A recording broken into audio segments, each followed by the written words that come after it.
এই যে সরমালাইটা তোলা হচ্ছে, এটা মূলত দুধের সর দিয়ে তৈরি, এই জন্যই হচ্ছে সরমালাই বলে আর কি। একটু টেস্ট করে দেখি। বলেছিলাম যে মিষ্টিটা পাবনার, এখন একটু খেয়ে দেখি আসলে কেমন।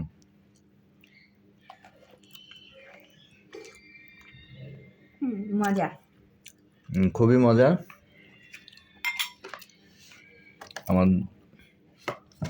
আমাদের যে পাবনার যে ফ্লেভার সেটাই পেলাম। ধন্যবাদ ফাতেমা ফ্রেশ ফুডকে একদম এলাকার মিষ্টি খাওয়ানোর জন্য ঢাকায় বসে। ধন্যবাদ। দেখি একটা দেখি, কেটে দাও। কাটা নাই না? একটু চাকু নিয়ে আসো।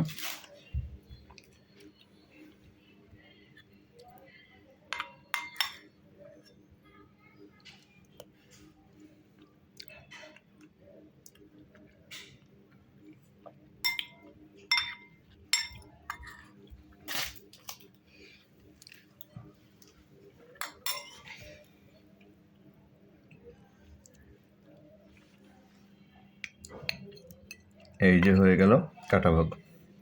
এটা আমার পছন্দের একটা মিষ্টি।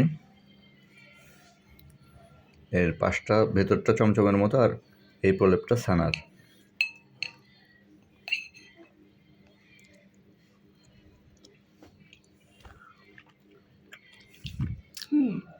এটার টেস্টও ঠিক আছে। এবং হ্যাঁ, এটার টেস্টটা খুব সুন্দর।